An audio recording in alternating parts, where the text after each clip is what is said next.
Feliz sábado, meu irmão, minha irmã. Que alegria estar aqui com você de novo, conectado aqui pela internet, podendo falar sobre Cristo, comungando virtualmente com você, embora não estejamos no templo físico, todos nós somos o templo do Espírito Santo e o Espírito Santo habita tanto em mim quanto em você. E hoje, antes de abrirmos a palavra de Deus, eu quero convidar você a abrir o seu coração e a sua mente para que o Santo Espírito entre e faça morada em ti. Feche seus olhos e abra seu coração. Grandioso Deus, nesta manhã invocamos a nossa única e maior necessidade, o Teu Santo Espírito, que Ele penetre em nosso ser, nos ajude não só agora no momento da leitura da palavra, mas no momento da compreensão da palavra e também no momento da aplicação da palavra. Que tudo que aprendemos se torne realidade em nossa vida, que a teoria se torne prática. Em nome de Jesus oramos. Amém. Hoje nós vamos ler de novo, não estranhe, tá? De novo vamos ler o texto de Lucas capítulo 10. E é o mesmo capítulo que vamos ler, o mesmo trecho de Lucas 10, mas as lições serão diferentes, tá? Então não estranhe, se você perceber, nossa, parece o sermão passado, é só no texto bíblico, na leitura que você vai achar assim. As lições que vamos tirar são completamente diferentes. Lemos o capítulo 10 do livro de Lucas, a partir do verso 25. O texto de Lucas diz assim pra gente: E eis que certo homem, intérprete da lei, se levantou com o intuito de pôr Jesus à prova. E lhe disse: Mestre, que farei eu para herdar a vida eterna? Então Jesus lhe perguntou: O que está escrito na lei?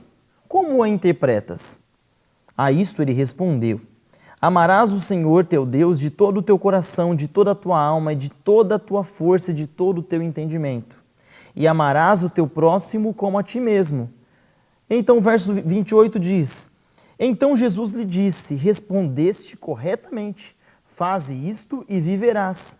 Ele, porém, querendo justificar-se, perguntou a Jesus: Quem é meu próximo, então?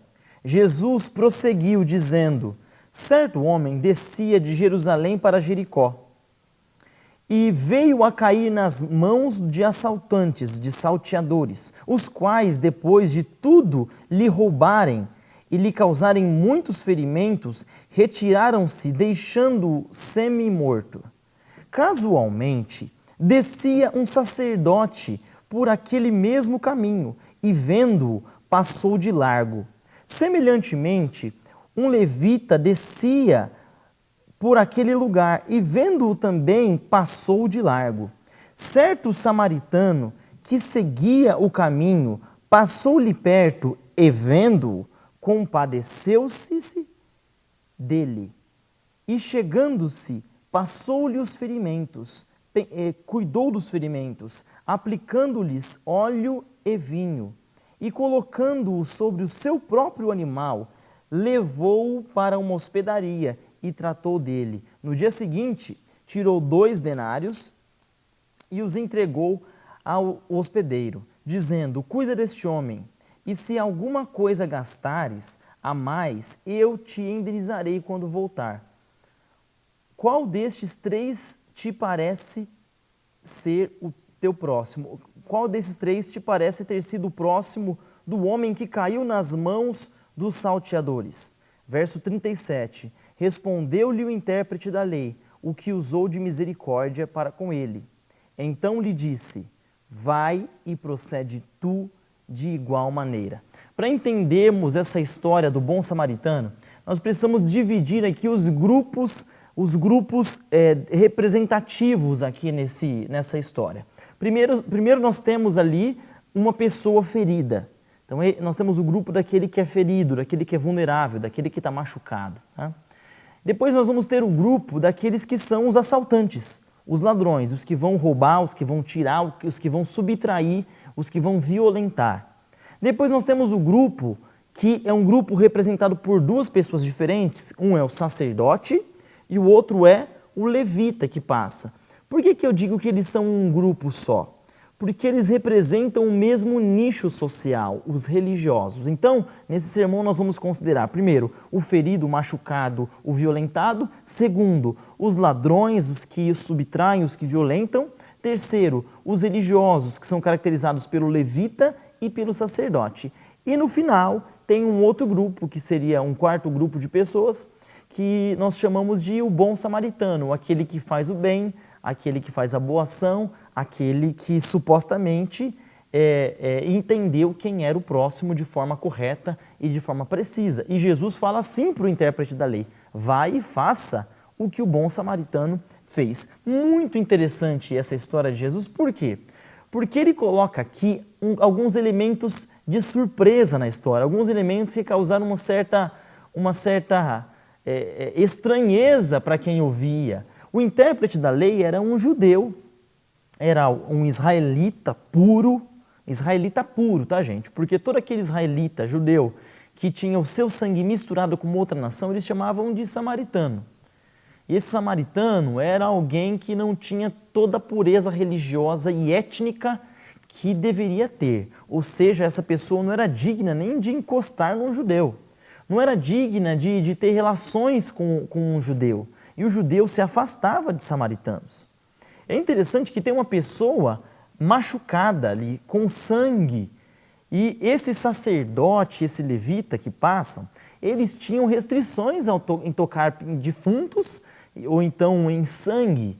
E quando eles estão passando e vê uma pessoa assim, a necessidade dessa pessoa entra em confronto com os dogmas, entra em confronto, entra em litígio com as suas expectativas litúrgicas e deveres litúrgicos. Olha que interessante.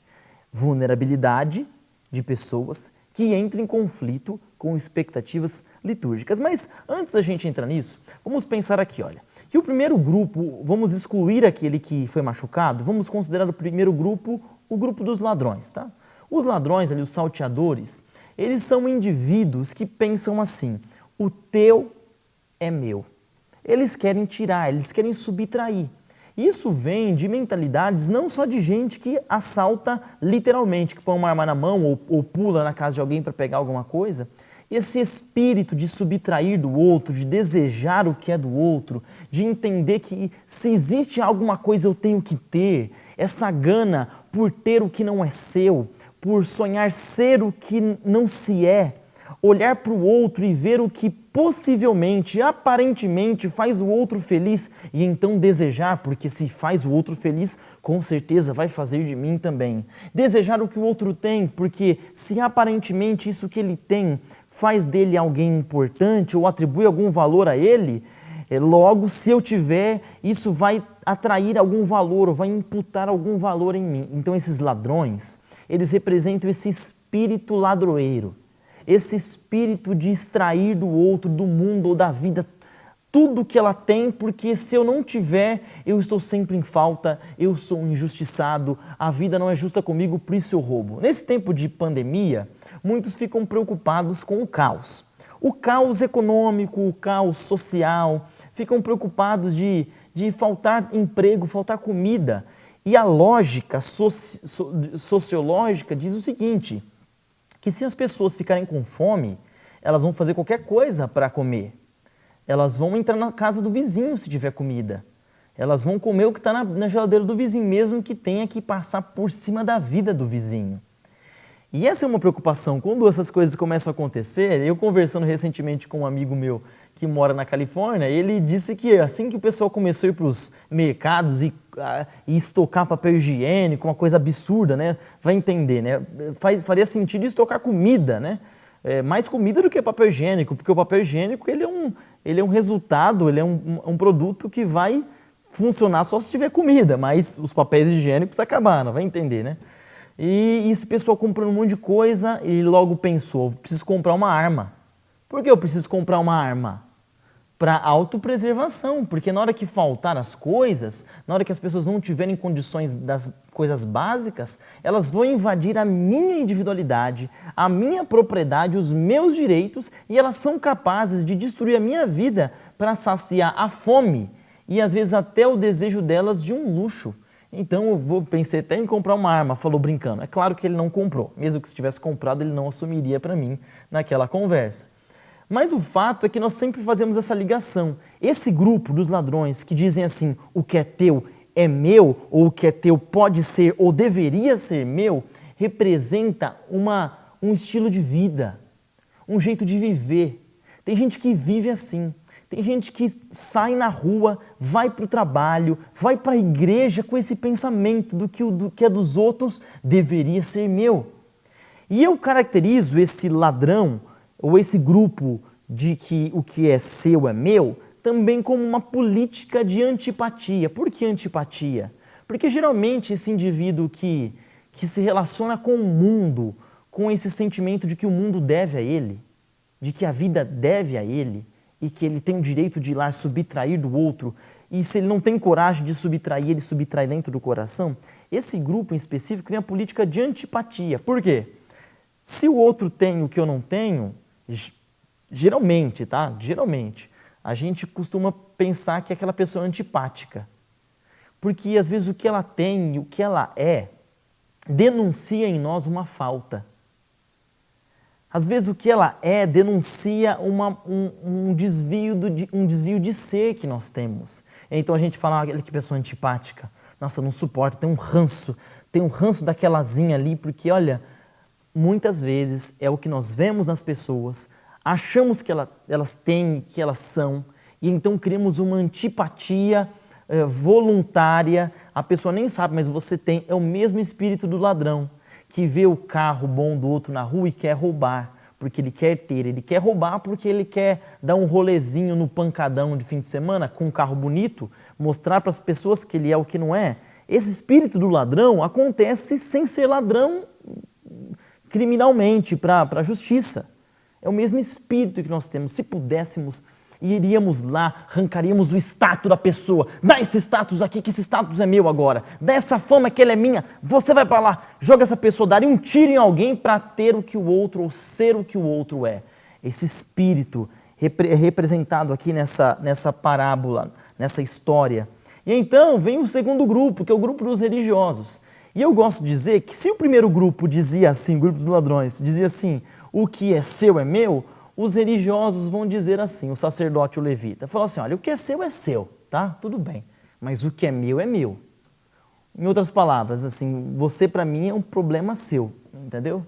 Apatia, a política da apatia. Se os ladrões, se os ladroeiros do espírito de ladroagem, pensam assim, o que é seu é meu, e a política é de antipatia, já os religiosos vão dizer assim, o que é seu, o que é meu, e eu sou apático.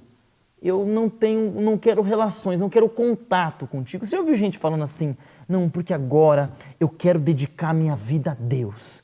Eu vou dedicar minha vida a Deus. Eu pergunto assim, o que você quer dizer com isso? Eu acho legal, beleza, quer dedicar sua vida a Deus? Massa, é isso aí mesmo que você tem que fazer, segue esse caminho, tranquilo.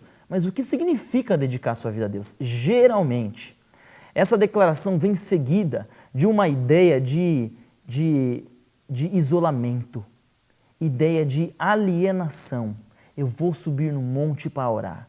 Eu vou me isolar em um lugar no meio do Mato Grosso. Nada contra o Mato Grosso, viu, gente? Deve ser lindo o Mato Grosso. Nunca fui, mas se você mora lá, parabéns. Deve ser legal o Mato Grosso, mas vou lá para uma fazenda no meio do Mato Grosso porque eu quero viver longe dessa bagunça, dessa promiscuidade, dessas meninas de short curto, dessa televisão, dessa internet, dessas pessoas que só querem ganhar dinheiro. Eu quero viver longe disso, por quê? Porque eu quero ficar perto de Deus. Eu entendo que, principalmente no meio adventista do sétimo dia, existe uma certa tendência desse pensamento de isolamento, tá? Porque acabamos caracterizando o mundo como um problema que pode nos afetar, nos contaminar. Então, sair do mundo seria uma solução para preservar a nossa salvação. Entretanto, a nossa origem, a natureza da nossa igreja e da nossa missão é missiológica. Não é uma natureza de autopreservação. A igreja adventista não é um bunker, não é simplesmente um refúgio. É muito limitado a ideia de que a igreja é só um refúgio. A igreja é um refúgio, mas também é um centro missionário. A nossa casa é um refúgio, mas deve ser também um centro missionário, onde pessoas saem para pregar o evangelho no mundo. Porque o reino de Deus não é deste mundo, mas também é neste mundo. Nós não somos deste mundo, mas vivemos neste mundo. Não é para você passar 24 horas orando. A teologia católica nos ensinou muito bem isso. Falou assim, em latim eles falavam, ore e labore. Ore e trabalhe. Ao mesmo tempo que você ora, acreditando que tudo depende de Deus, você também trabalha como se Ele não fosse levantar a mão dele hoje. Você faz a sua parte e você interage com a sociedade. A ideia de isolamento total, falando de isolamento que você talvez esteja vivendo na sua casa, forçado, não é exatamente disso que eu estou falando. Eu estou falando de isolamento mental, isolamento social profundo, isolamento emocional da sociedade. Quando Jesus Cristo olhou para Jerusalém, um dia de um monte, ele olha para Jerusalém, sabe o que acontece com Jesus? Jesus chora por Jerusalém, sabe por quê? Porque ele era conectado emocionalmente com a cidade. Ellen White diz que nós deveríamos procurar passar tempo no campo, com a natureza, e aqueles que puderem viver lá também. Mas a mesma quantidade de texto de Ellen White que diz para a gente viver no campo, também tem para a gente viver na cidade e pregar o evangelho, nas grandes cidades, nos meios urbanos. Ah, haverá perseguição, e daí que virá perseguição? Cristão não vive para preservação do meu bem-estar. Quem busca ganhar a vida vai perder. O cristão deve se envolver com o mundo, sim. Você quer dedicar sua vida a Deus? Dedique a sua vida a Deus nas universidades públicas. Dedique sua vida a Deus nas empresas seculares. Sendo um profissional que não trabalha para a instituição religiosa, trabalha no meio secular, com gente que não é da sua religião. Sabe por quê? Porque isso vai te tornar um missionário cada vez melhor. Quanto mais você conviver, entender a linguagem, saber as sensibilidades, saber os calcanhares de Aquiles, e não só de forma mercadológica, como se quiséssemos conquistar um nicho de mercado, mas como se quiséssemos conquistar um coração e um amigo para sempre, nós começamos a observar as necessidades das pessoas porque não estamos alienados.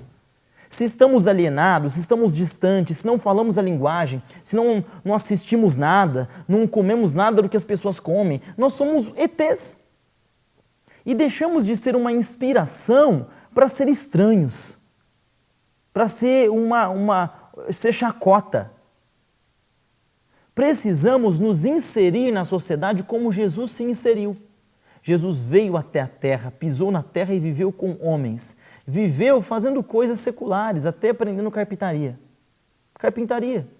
Comia o que as pessoas comiam na época. O que Jesus comia na época, ele comia o trigo, ele comia o peixe, ele tomava ali o suco de uva, o vinho que a Bíblia diz, que as pessoas comiam na época. Ele se vestia como as pessoas se vestiam na época, pessoas comuns. Se Jesus morasse hoje no Brasil, em São Paulo, ele não teria dificuldade nenhuma de colocar uma calça jeans e um tênis. Porque ele entendia que ele não podia se desconectar com o mundo. Gente, pensa bem, pensa comigo. Jesus Cristo vive lutando para se conectar com os pecadores. E às vezes a nossa experiência religiosa diz para a gente se isolar dos pecadores. Por quê? Porque nós queremos nos preservar. Lembra do sacerdote do levita? Eu não vou tocar, vai que ele está morto. Eu não posso tocar em defunto porque a vulnerabilidade ou a dificuldade de um grupo da sociedade ou daquela pessoa entrava em conflito com a minha necessidade, expectativa e exigência litúrgica. Que pena. É uma pena que aquele homem de Deus, porque era de Deus, Deus escolheu para servir ali, entendia que seus privilégios religiosos eram mais importantes do que a dor alheia. Que pena. O terceiro grupo ali é o grupo do bom samaritano, mas é um grupo simples. O grupo do bom samaritano não é que os samaritanos são bons. A história do bom samaritano logo faz a gente pensar, nossa, samaritano é um povo muito legal, hein? Um povo muito bom. E a gente gosta de fazer isso, a gente gosta de rotular. Judeu é ruim, fariseu é ruim, o samaritano é bom. Não. Jesus só usou um exemplo improvável. Se Jesus hoje fosse contar essa história para a nossa igreja local aqui, ele provavelmente usaria a história de alguém que não faz parte da nossa denominação religiosa. Provavelmente, porque os samaritanos, eles tinham divergências não só étnicas, mas também teológicas com os judeus.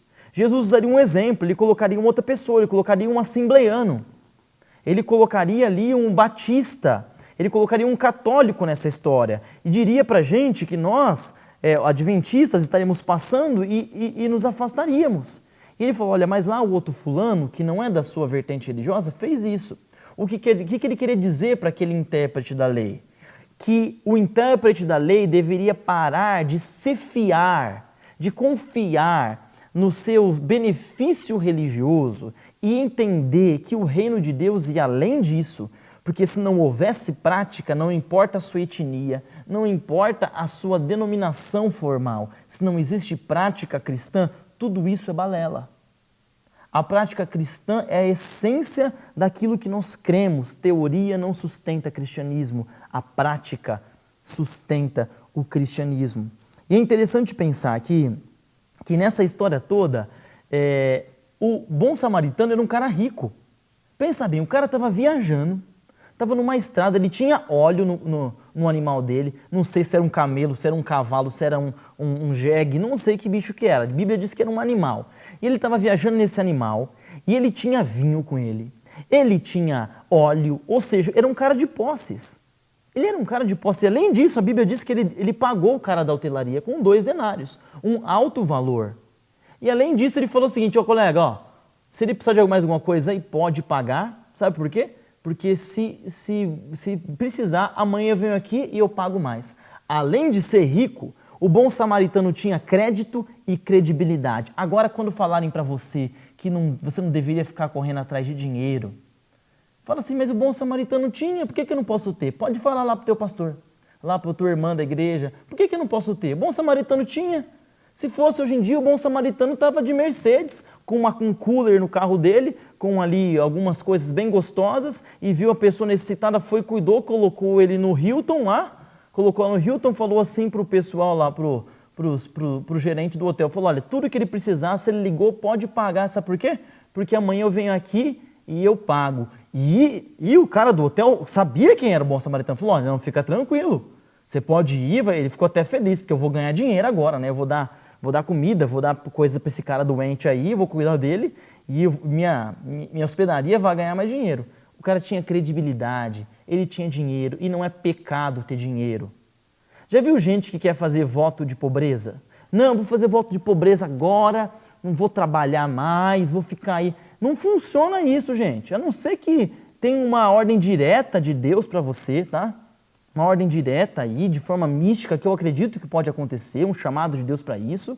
Mas geralmente quem faz voto de pobreza vive nas custas de alguém que não fez voto de pobreza. Tá? Então, não, eu não vou trabalhar, não vou fazer isso, porque dinheiro não traz felicidade. Dinheiro não traz felicidade. Sabe, porque você acha que a sua família te traz felicidade? Que família não traz felicidade, não. Mostra pra gente o que acontece nas suas reuniões de Natal, o quebra-pau que é lá, a brigaiada que é, as desavenças que acontecem. Você acha que ter filho traz felicidade? Quando é bebezinho, é aquela coisa. Quando crescer, você vai ver, não traz felicidade. Já ouviu alguém falar isso? Você acha o quê? Que ter uma casa traz felicidade? Isso não te traz felicidade, não. É claro, a gente sabe que exatamente isso não traz felicidade. Mas também não ter filho não traz felicidade. Não ter uma casa também não traz felicidade. O ponto não tem a ver com a nossa felicidade. Ter ou não ter não tem a ver com a nossa felicidade. Apenas. Ter tem a ver também com o que nós vamos fazer pelo outro. O bom samaritano tinha, e a lição é que ele tinha não só para ele, ele tinha para os outros também.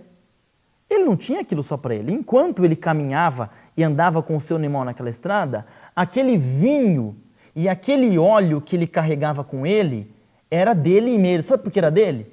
Era tão dele que ele conseguia dar para os outros. Porque aquilo que você não consegue dar para os outros não é seu. Porque você não tem ele. Só dá quem tem de verdade. Quem tem consegue doar. Ele tinha aquilo. O proprietário é aquele que consegue dividir. É aquele que tem autoridade e tem controle de falar assim, não, eu vou dar, porque é meu. Quem tem é o único que consegue dar.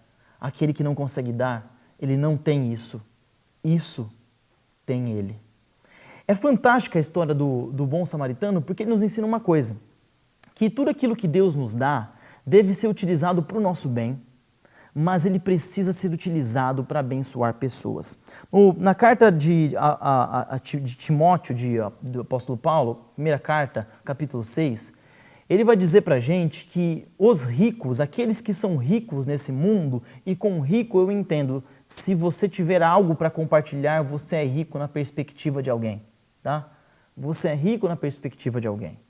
E, algumas pessoas falam assim, nossa, o pastor adventista não ganha tão bem, né?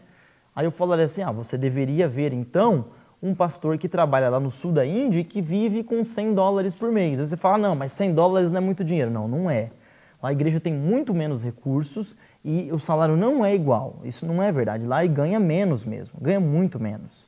E vive trabalhando às vezes com muito mais dificuldade, andando a pé, andando de moto no meio daquelas vacas, desviando das vacas, uma dificuldade tremenda para ganhar muito menos. Então, na perspectiva de alguém, você é rico.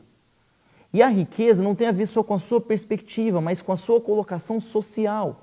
E dentro da sua colocação social, você é rico na perspectiva de alguém, porque riqueza existe para ser distribuída. Nessa perspectiva, se você é rico, Paulo diz lá, aqueles que são ricos nesse mundo, não sejam orgulhosos e nem confiem nas riquezas, mas sejam generosos e façam o bem. Paulo diz, capítulo 6 do livro de Timóteo, o primeiro livro, diz assim, olha, aqueles que são ricos, não sejam orgulhosos, porque aquilo que você tem veio de Deus, foi Deus que deu. Ou você acha que você tem porque você trabalhou? Não, porque eu sou muito inteligente mesmo, eu sou muito bom, eu tenho muitos talentos, por isso que eu fiz o que eu queria fazer. Não é bem assim, entendeu? Tem muita gente trabalhando, inteligente aí também, que não dá certo. Coisas ruins acontecem para ele. Então pensa bem antes de dizer isso. Às vezes algumas pessoas perguntam, nossa, pastor, você teve tanta oportunidade de estudar, teve tanta oportunidade de escolher coisas boas na sua vida, né?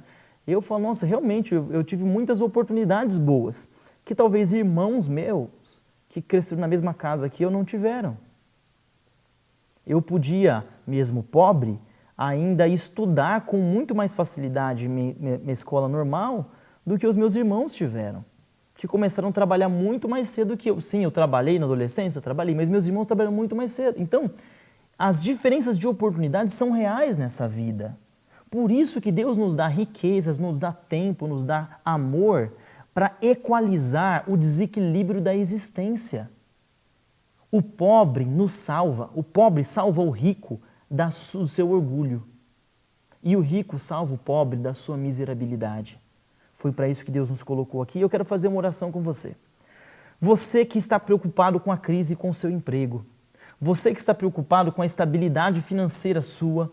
Você que está preocupado de conseguir manter a sua família. Está preocupado, tá? Eu quero dizer para você que, nesse momento, se você fizer um pacto com Deus, Deus pode te dar aquilo que você quer. Você quer dinheiro? É isso mesmo, aqui na igreja do Riacho Grande, o pastor Rafael está perguntando, você quer dinheiro? Não tem problema de querer dinheiro. E também não tem problema da gente orar aqui pedindo para Deus te dar. Tá? Mas eu gostaria que Deus te desse, junto com esse dinheiro, a responsabilidade de compartilhar aquilo que você tem com aqueles que não têm. Então, daí onde você está, tá? Preocupado com a crise, preocupado com a situação econômica do Brasil, do mundo, preocupado com a recessão que está evidente na nossa cara, tá? Você quer ter recursos, eu quero ter recursos. Aí a pergunta que eu tenho para fazer a você, você quer ter recursos só para autopreservação? Esse seu pedido de oração é só porque você está fazendo como aquele amigo meu na Califórnia que disse, eu vou comprar uma arma para preservar, ele falou brincando, é claro, para preservar minhas riquezas? Você quer se preservar, assim como os líderes religiosos na história do bom samaritano? Ou você quer ser aquele que tem crédito, que tem credibilidade, que tem o óleo, que tem o vinho, para poder distribuir para aquele que não tem? Se esse é o seu desejo, se você está aberto para isso, se você não foi isso ontem e quer ser isso hoje, mas quer que Deus te dê esses dons nas mãos, que seja dinheiro, que seja tempo, que seja amor, nós vamos orar aqui agora. Nós vamos orar porque Deus prometeu que abençoaria aquele que pede, e pede com fé. Mas junto com essa bênção, Deus quer que você não seja só um abençoado, mas você seja um abençoador. Na minha oração, eu vou colocar um pedido por você, para que Deus te abençoe financeiramente, para que Deus te dê provisão, para que Deus seja o Jeová Jiré, aquele Deus que provê, aquele que dá na sua vida, mas que você também seja como aquele bom samaritano, mesmo não sendo samaritano, que você seja bom. Nós vamos ouvir uma música agora, antes de eu orar, pedindo dinheiro para você, pedindo recursos para você, porque eu acredito que Deus pode nos dar. Vamos ouvir essa música agora, fazendo uma oração, pedindo para que Deus nos use, pedindo para que Deus faça com que nós sejamos uma ponte, sejamos uma flecha, sejamos um benefício para a missão e para as pessoas. Enquanto você ouve essa música, pense sobre essa oração que vou fazer por você. E se você quiser receber essa minha oração direto para Deus, mas em favor da sua pessoa e da sua família, ao ouvir essa música, feche os seus olhos e comece a orar, porque Deus responderá nossas orações. Que Deus te abençoe.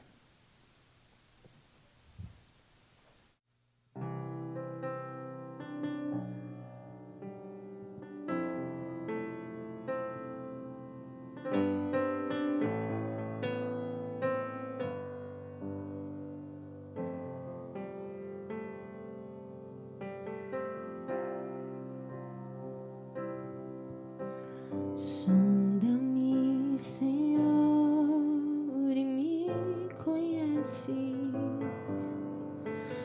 Quebranta o meu coração. Transforma-me conforme a tua palavra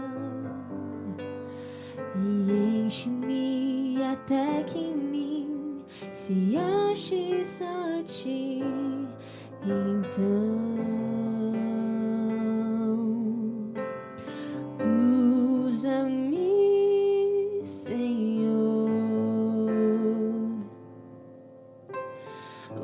usa-me como um farol que brilha à noite, como ponte sobre as águas, como abrigo do deserto, como flecha que acerta o alvo. Eu quero ser usado da maneira que te agrade, em qualquer hora e em qualquer lugar. Eis aqui a minha vida, usa-me, Senhor, usa-me. Sonda-me, Senhor, e me conheces. Quebranta o meu coração. Transforma-me conforme a tua palavra e enche-me até que em mim se ache só ti. E então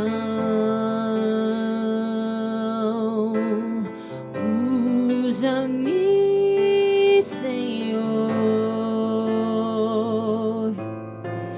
usa-me como um farol que brilha à noite, como ponte sobre as águas, como abrigo no deserto, como flecha que acerta o alvo. Eu quero ser usado da maneira que te agrade, em qualquer hora e em qualquer lugar. Eis aqui a minha vida, usa-me, Senhor, usa-me. Sonda-me, quebranta-me, transforma-me.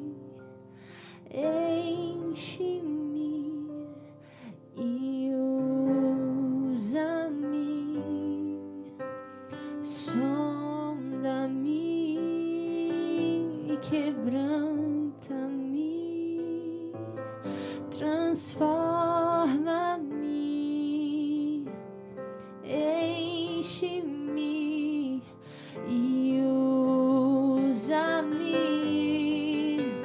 sonda-me, quebranta-me, transforma-me, enche-me e usa-me, sonda-me, quebranta-me, transforma-me, enche-me e usa-me, Senhor,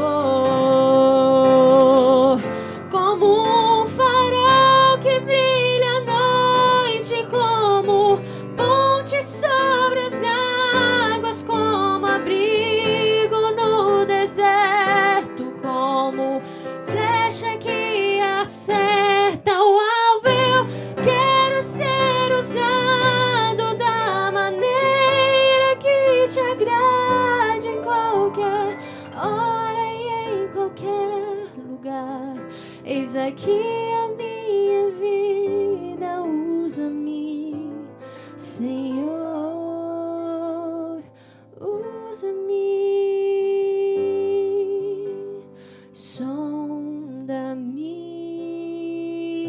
quebranta-me, transforma-me, enche-me e usa-me, sonda-me, quebranta-me, transforma-me, enche-me e usa-me, Senhor, e usa-me, Senhor.